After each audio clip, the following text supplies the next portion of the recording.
sagingan, niyugan, grabe, amotehan, talaga naman, yan, yung buong yan, niyugan ko yan, mga bagong tanim, hindi naman totally bagong tanim, kung hindi, mga okay na yan. Sa ilalim nito, may pinyahan pa yan, may pinya pa, grabe dito, ibang klase ang aking mga talaga naman.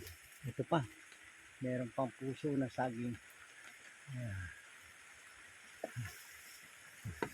Sige, pahipahinga muna.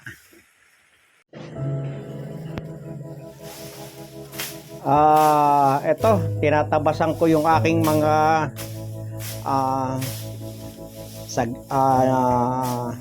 niyugan at para makaginhawa yung kanyang mga puno.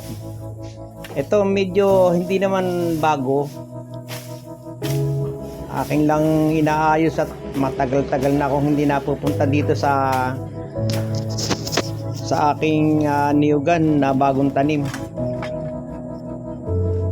Itong ilalim nito may pinyahan pa yan, talagang sobrang dami ng trabaho, medyo talagang at tapos yung pang aking nagbabantay dito nagtrabaho na rin, kaya ako nagpapatoka ng bibi, ako rin ang grabe, hindi ko na malaman kung ano ang aking gagawin, pero sige lang, ganyan. Ito pangkaraniwan tong mga damo na to, pinadadapa ko lang yan, tapos pagka ako'y nagkaroon ng pagkakataon, sprayin ko yan ng herbicide.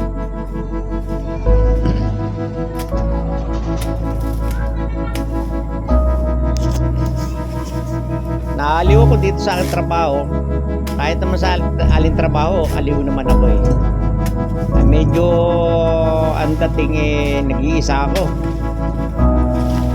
camera ko, tatayo ko lang yung camera, tapos yan, pinadadapa ko lang yung mga damo na yan. Lawak kasi itong aking pwesto na to kaya ang dating, sige lang, trabaho para maghapon. Ang dating naaaliw ka, pumapawisan ka,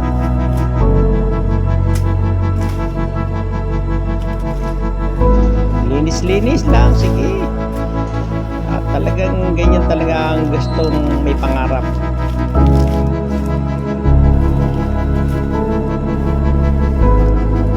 Wala akong yung lagayan ng itak, nilalagay ko lang sa sako para mabilis bunutin.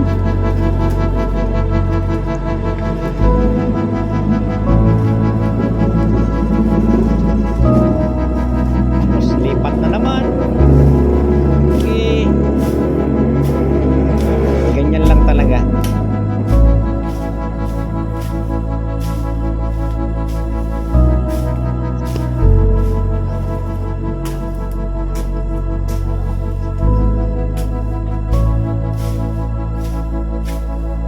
Pag ako'y may pagkakataon at ako'y nakakapunta dito sa aking farm,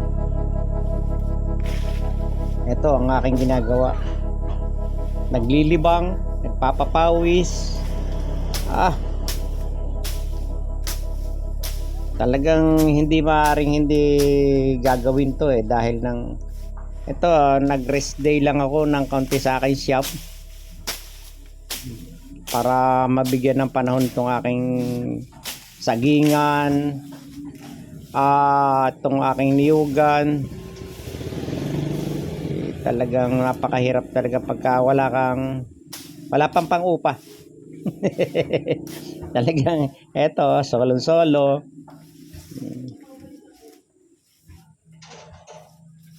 Yan naman, hindi naman masyadong ma-maintenance yan. Kung hindi, ang ginagawa ko lang, habang umuulan, ito ang ginagawa ko, pinasisingaw ko lang yung puno pinadadapa yung mga damo. Hindi masyadong malinis yan. Ganyan ako maghalaman, hindi malinis. Pero okay naman.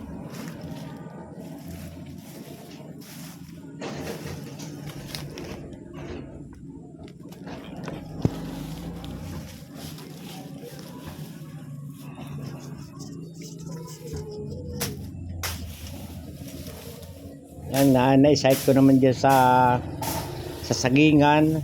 Kasi saging niyog yan eh. Saging, niyog, kamoting kahoy, pinya. Hindi ko na malaman kung anong umunahin. Tapos ito. Linis-linis lang. Sige. Upak. Nakakaaliw. Nakakakan kasi itong lugar na to overlooking. Napakaganda ng tanawin dito sa ibabaw ng aming halamanan. Pag tag-ulan, yan, green ng mga damo, mabibilis tumubo. Pero yan ang dating, marami din ditong unggoy. Yung saging na yan, minsan talagang dinadayo ng mga unggoy. May unggoy pa ditong puti. Yan, tag-ulan, naandun sila sa malaking gubat sa kabila.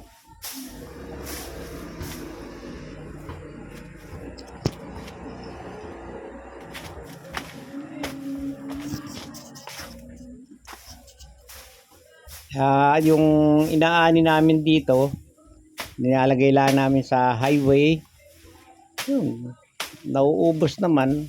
Kanina yung mga maliliit ay nakita ko dun sa flooring ng aming bahay kubo, ay talaga naman inubos ng aso yung karamihan.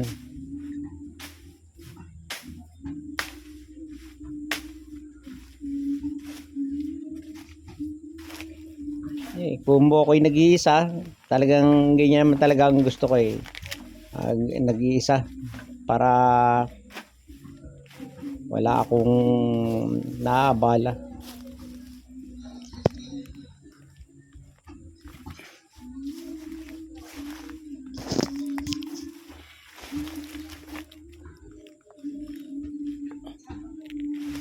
Ayan, bawat isa aking sinasite yung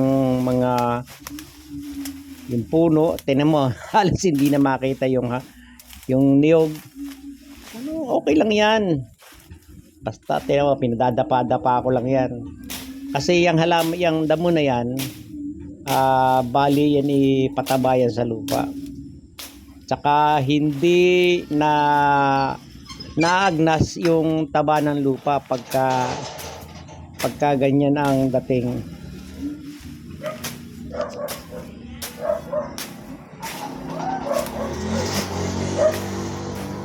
Saka yung damong pinadapa ko dyan,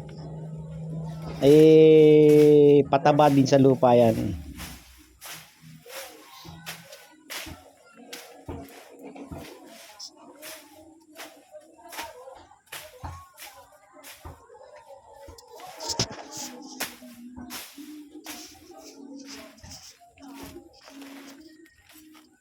Sa maghapon nakadami din naman ako ng puno.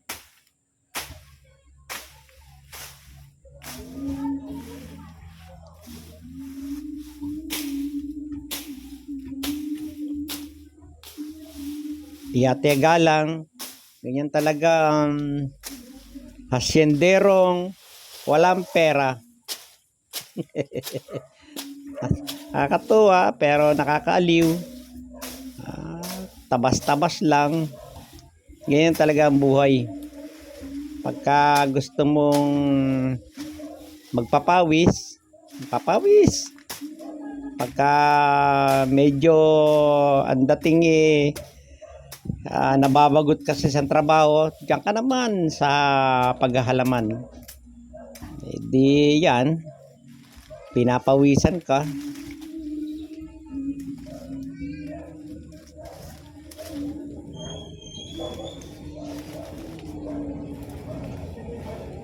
Yan, tinan nyo, pinadadapa ko lang yung mga damo-damo na yan. Pagka ako'y nagkaroon ng pagkakataon, aking herbicide ko yan sa mga parting November na, yung medyo may tagaraw na. Pag na-herbicides ko yan, mamumula yan. Tapos sabay tanim uli ng kung ano, mga kamote, kamoting gapang, kamoting kahoy. Mahirap kasing yung katulad na nakita nyo nung una kong vlog. May tanim akong kamoting kahoy doon. Gamasin na naman. Grabe ang trabaho dito. Kaya pag ako'y narito, hindi halos ako matulog. Tutulog sana ako sa kubo pero naisip ko, ay nako, eto, grabe yung trabaho. Kaya sige lang, trabaho lang ng trabaho.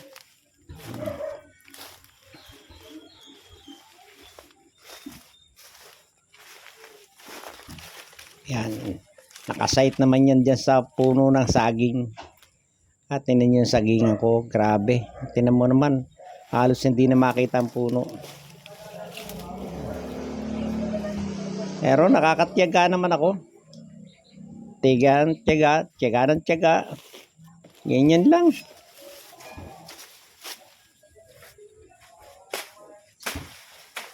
Maya-maya naman papahinga. Pinangunguha ko yung mga puso niyan para sa gayon may mailuto, may ulam.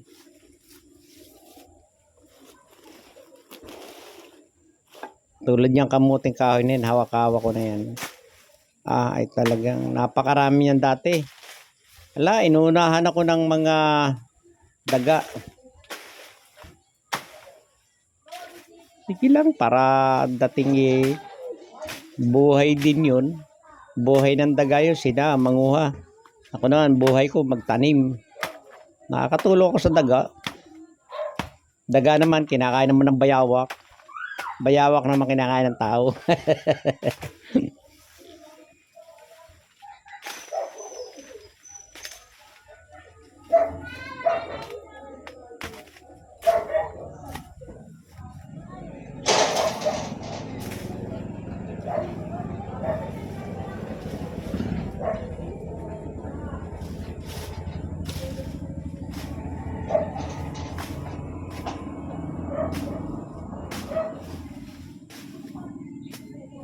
Halos hindi na ako makita sa damo.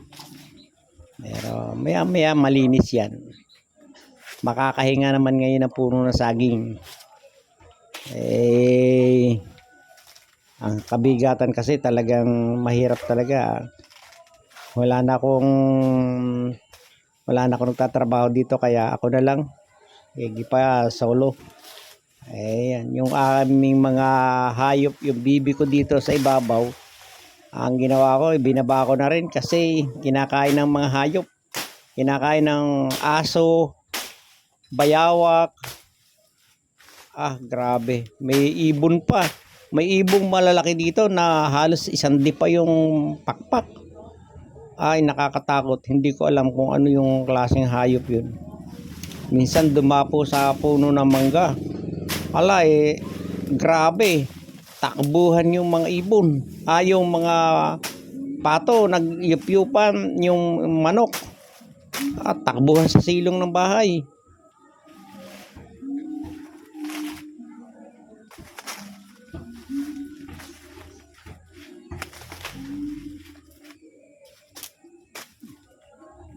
Inyo, kanina malibag. Ngayon,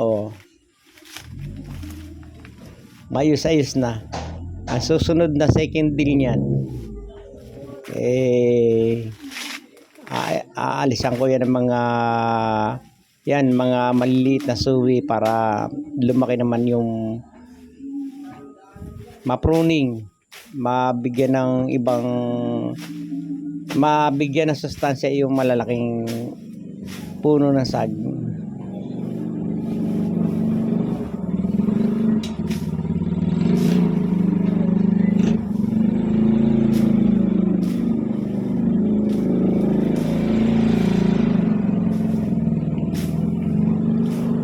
mga kamote na yan, mga tanim ko pa yun noon.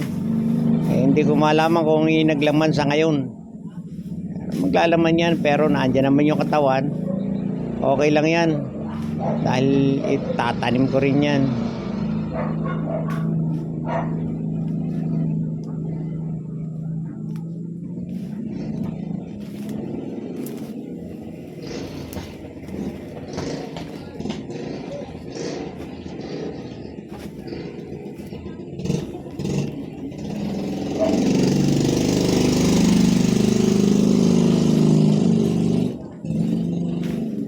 Yan, sinasite na naman sa isang puno ng niyog.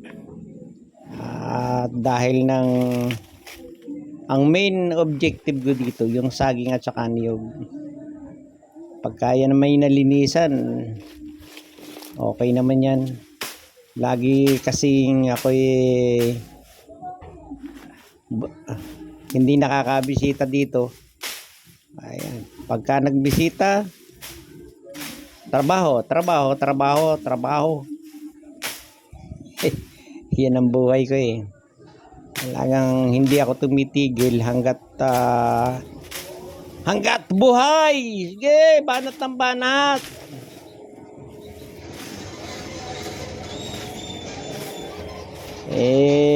Kanina yung aking itak na nawala pa nga eh. Ako, hindi pa naman akin yun. Eto, akin na itong mga itak na to.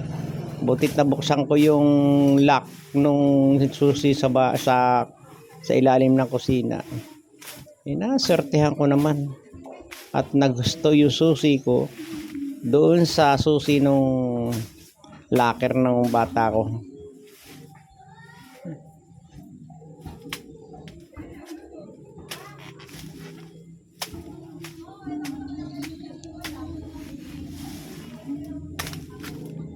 Easy lang naman yung trabaho na yan. Hindi naman yan yung tinatawag na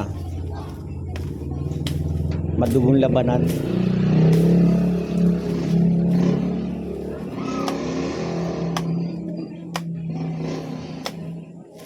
Basta ang dating nililinisan ko lang siya, makasingaw pag tag-ulan, tsaka huwag mabalot ng baging yung dahon.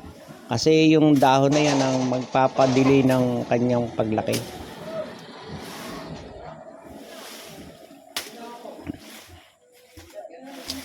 Yan, pinadadapa-dapa ko lang ng ganyan para ang dating, yung mabubulok na damo, siya na rin pataba niya. Pero ilalagyan ko yan sa susunod ng dumi ng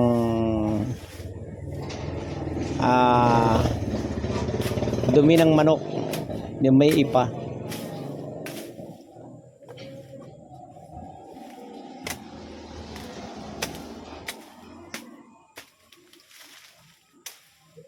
Hirap kasi ang magpaupa ngayon yung walang upahan dito na tao. Para dito ng Amerika eh. Lahat ng tao dito may trabaho. Kaya trabaho mo, farm mo, trabaho mo. Kung gusto mo namang umupa ng labor, ay, talagang maghanda ka talaga ng pera. Wala akong perang pang ganun. Kaya ang dating, ako lang. All by myself. All by myself. Kinakanta-kanta ko lang yan. Kasi ang dating, kailangan ikaw habang nagtatrabaho, hindi ka inip, hindi ka tawag dito, hindi ka yamot. Easy ka lang, makakadami ka ng iyong gagawin. Basta maganda lang ang panahon, ang inaayawan ko lang yung sobrang init. Dati wala akong problema sa init, ngayon hindi na po pwede, ayaw ko na ng naserte ako ngayon, ang ganda ng panahon.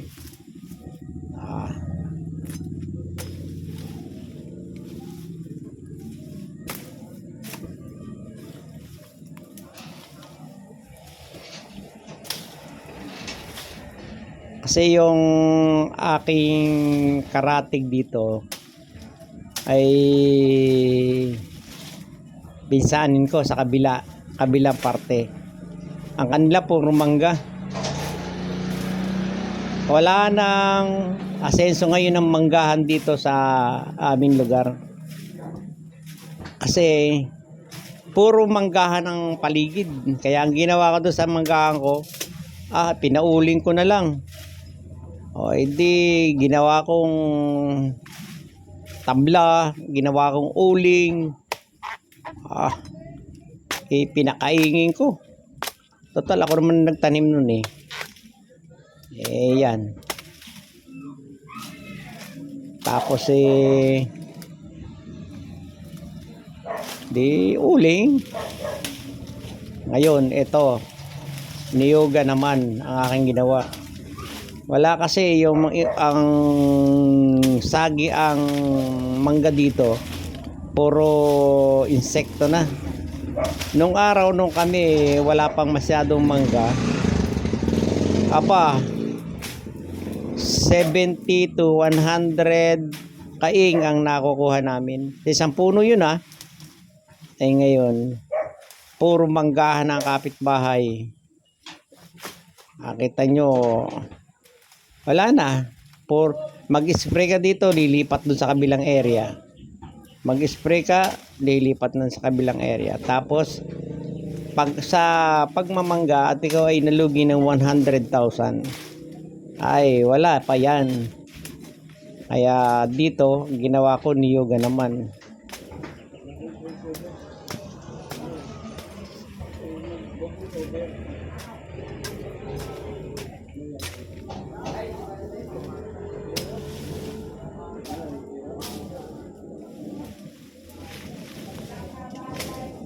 Yan yung damo na yan tinabas na yan. Maganda yan sa halaman. Hindi yan din pinadapa na yan. Ibig sabihin hindi natutuyo ang lupa. Kaya sa paligid ko na lang inilalagay yung mga aking tinatabas.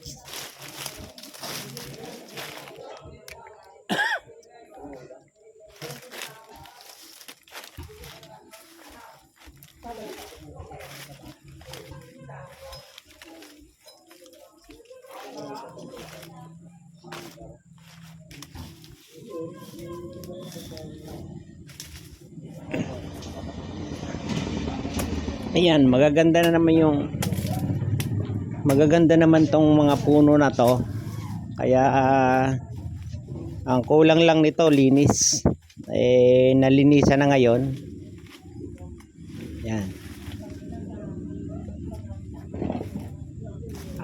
Hanggang November yan, yung paglilinis na yan. Hanggang November ng this year.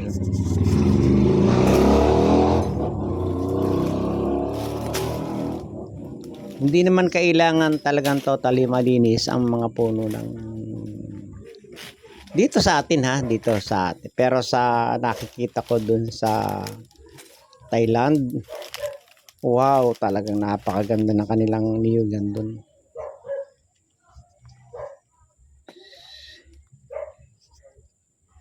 Medyo pagod na. Hinga-hinga, pahi-pahinga. Pawis na. Pero hindi masikat ang araw, hindi mainit. Kaya ang dating yan. Easy ka lang. Matatapos din yan. Mga ilang lingguhan lang kasi ako dito lingguhan. Tapos pumasyal ako dito kasi ang sabi ng aking bata ay mayroon daw isa pang natirang naglilimlim na manok. Ayan, bukas akin titignan ulit yun. At meron ng 3 sisiw yung manok.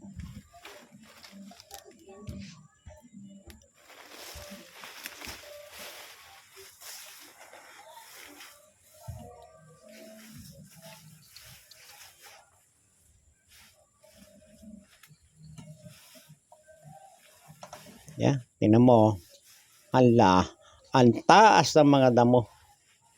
Pero yan, niyayak-yak ko lang yan, niyayak-yak yan. At dahil lang para sa ganon, hindi masyadong matuyo ang lupa, hindi inaagnas o anong nangyayari, yung damo pumipigil yan ng tubig. At tapos yung damo na tinabas, yan naman magiging kinakain naman ng ugat ng niyog.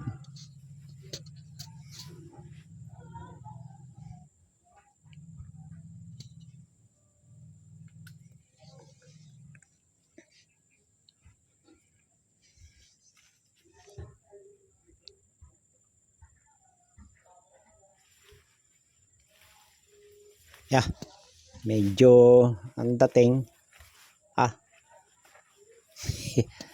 inilagay na si bag, naghubad na, ay nako, talagang medyo mainit na, pinapawisan ako niyan.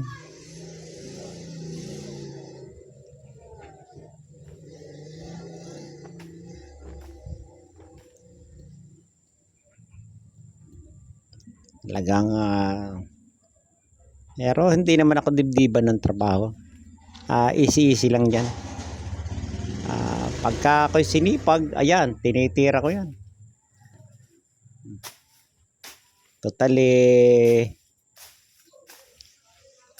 may mga tropa naman ako na maglilinis dito. Trip ko lang yung maglinis na yan. Kasi yung dating, kailangan ko rin pawisan.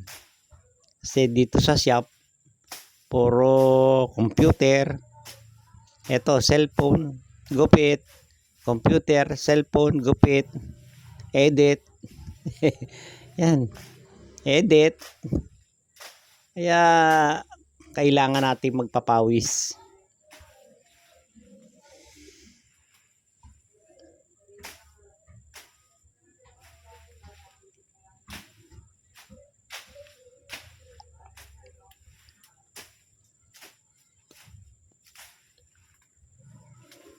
Sinasite naman natin yung isang puno na yon, yung isang puno, yung diretsong yan, puno ng niyog.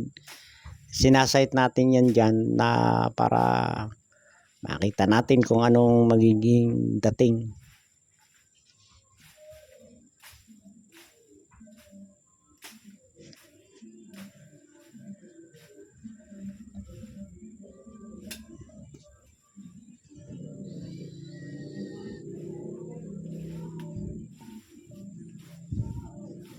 Solo. Yan tinatawag na mag-solo ka.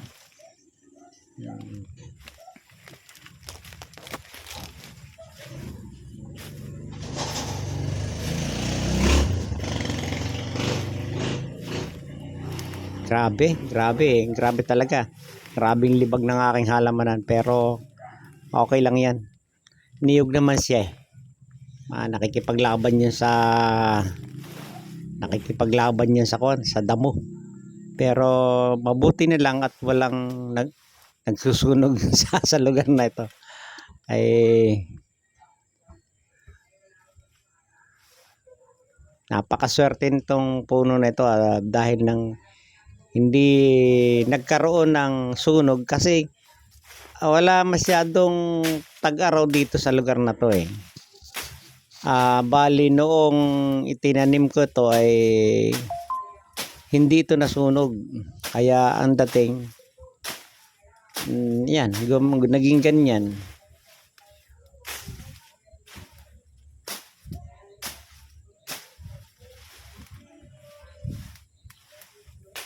Hindi na makita puno. Talaga namang bihirang mapuntahan to ng talagang mabuti na lang at sila ay lumaki dahil ng bihira talaga pumunta dito. Yung kabila yun, yung may tanglaran, yun ang napag-aayos na pag-aasikaso. Eh, eto, medyo napapabayaan yata. Hindi lang yata, talaga napabayaan. Tinan mo. Tinan mo yan, oh.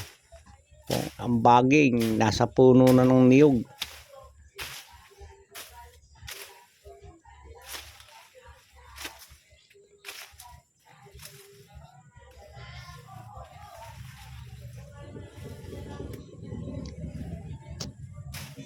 Para maguminhawa o sumingaw yung puno, kailangan tag-ulan. Kailangan tag-ulan yan matabasan.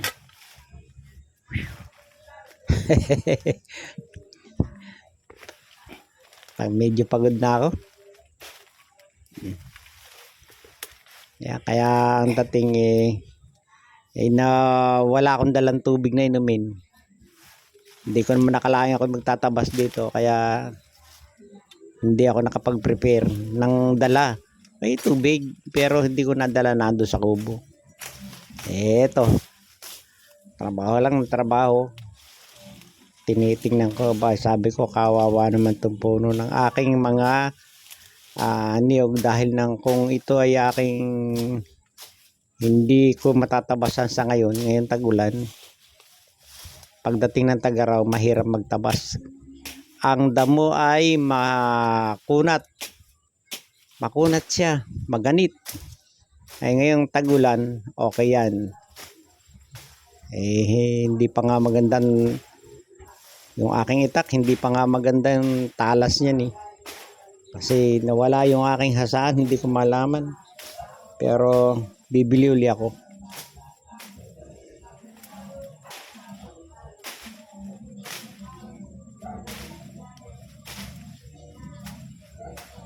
Marami yan, maraming niyog yan. Kaya kung maaari, magpapapasada ko ng isang mga 3 tao. Mga 3 tao, 3 araw. Kaya bali 9 na araw yun. Ito ay inunahan ko lang para sa gayon makita nila. Sabi ko ganyan lang ang gagawin dating. Puno lang, wag na yung iba, yung dahil nang iyan hindi ko nga pinapatay yung damo na yan, yung tawag dito, Carabao grass ba yan?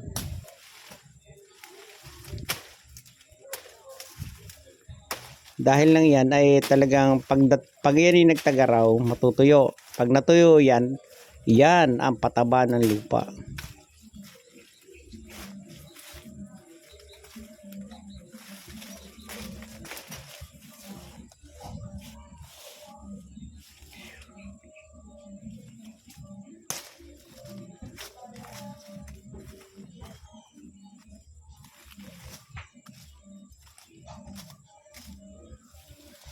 Medyo yung puno malaki na, ilang taon na lang bibilangin yan, magbubunga na yan. Kailangan yan medyo malagyan ko ng patabayan.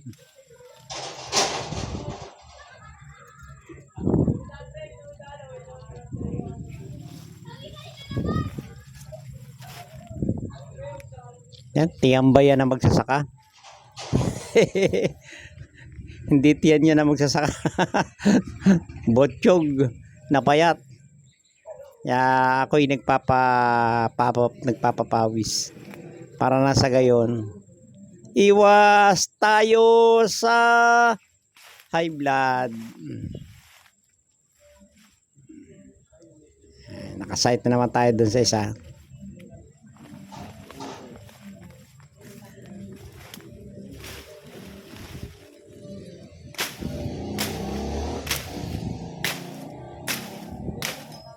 Nung araw, yan tinatabasan ko yan. Talahib yan. Talahib at pugon. Ngayon, sinabuyan ko yan ng baging talaga. Yung baging na yan. Sinadya ko talagang sinabo yan. Bale, ang dating, pampataba yan sa lupa. Yung baging na yan. Pagka yan ay, yan, katulad yan, tagulan. Pagdating ng tagulan yan, Yan, tinatabas yan. Tinatabas ko lang yun lang paligid ng puno ng saging. Saka paligid ng puno ng niyog at saka ng saging. Para sa gayon, yung mga yung berde niyan nakakuan, hindi lang para kumapit doon sa puno, kung hindi ang dating para mapreskohan yung lupa laging basa, mahalumigmig. Kaya yan ganyang kalibag. Kasi reserve ko yan doon kung halimbawang i-sprayhan ko yan ng herbicide, mamamatay yan. Yung mga damo na yan. Hindi ko muna ginagawa yung pag-spray kasi ang dating hindi ko pa kailangan taniman ng lupa. Nahayaan ko siya ganyan maging evergreen. Madali yan padalhan mo yan ng kambing, ay ubos yan. Ubos yan. Saka yayak-yakin lang lahat ng kambing yan. Hindi po pwede dahil ng madami ditong kamote, ubos ang kamote niyan.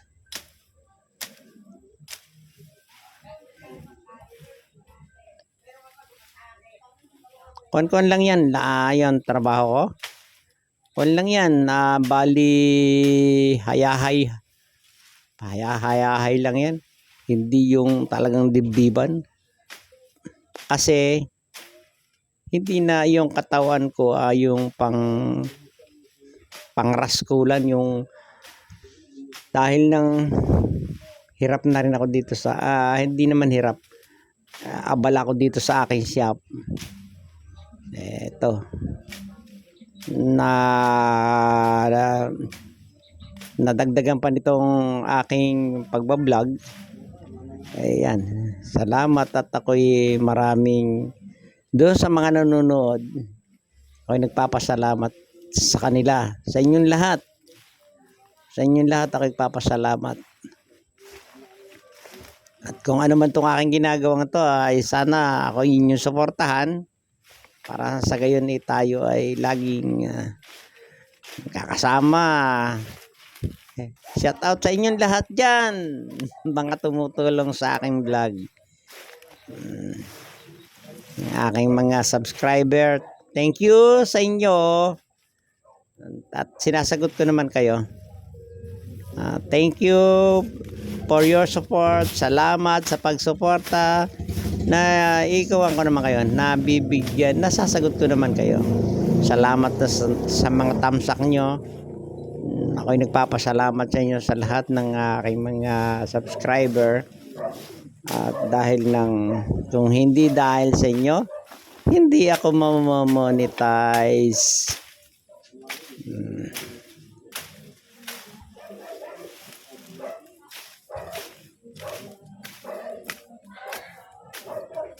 Dito naman walang mapanganib na mga ahas.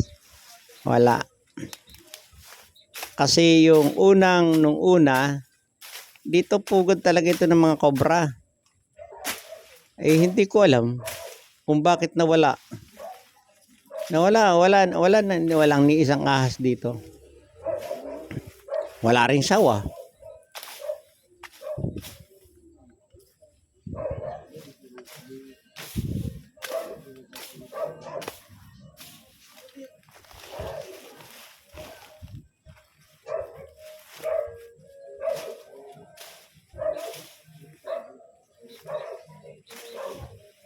Isang mga 2 balikan ko pa, medyo okay na ito.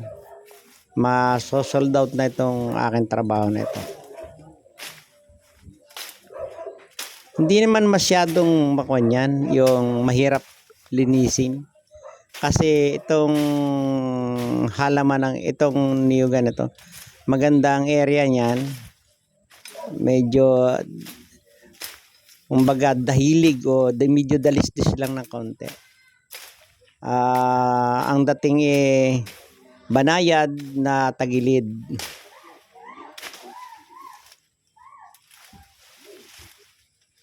Ang project ko dito lagyan ko ang gitna ng lakatan. Yan ang susunod kong ilalagay dyan. Lalagyan ko siya ng lakatan.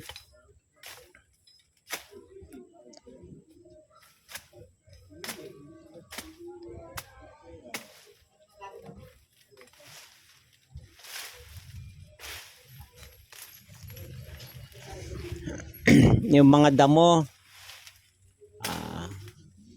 dyan lang yan. Hindi ko na masyadong inaalis na masyado kasi isang bagay na nagpapaganda yan ng halaman.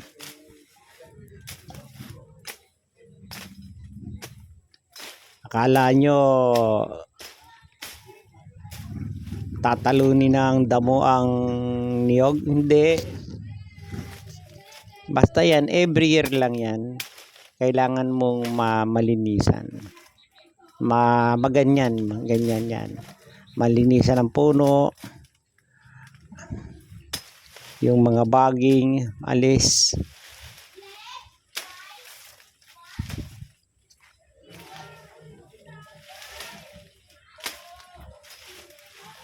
Diyan lang ang mga mga dahon ng niyog na yan eh. Yan ang papatay at yan ang magpapaganda ng ugat ng ugat ng niyog. Kasi laging mahal migmig o may basa-basa yung ugat niya, yung puno niya. Kaya ang dating yan. Ang dating laging ganyan lang ang linis niyan. Pag nilinis ko yan ng linis na linis, wala hihina yung lupa, maagnas o matataboy, maibababa. Pag ibinaba yon, naandun sa baba, naandun sa sapa yung taba ng lupa. Kaya hindi ko inaalis. Hayaan mo siya magkaganyan.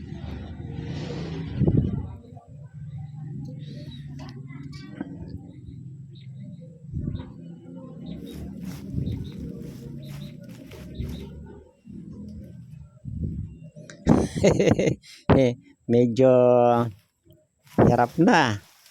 Maya uuwi na ka. Yan, talagang medyo hapon na, magpapatokan ako ng bibi niyan. Kaya ako'y medyo malayo yun sa pwesto na yun. Doon sa talagang original kong bahay. Kaya ang dating yan, nag-iisip-isip na akong umuwi. Pero sinasarapan pa ng pagtatabas.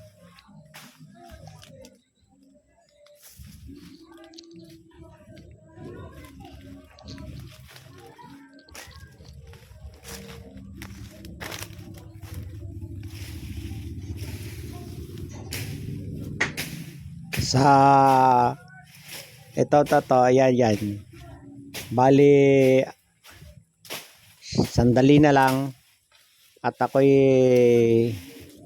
uuwi na rin sa bahay. Papatuka pa ako ng bibi, papakain pa ng aso, manok.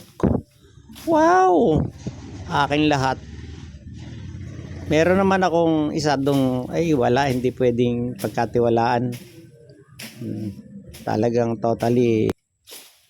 Okay, ako muna ay medyo hirap na at ako'y uuwi na. And this is Cheben TV and wanna say goodbye. Boom!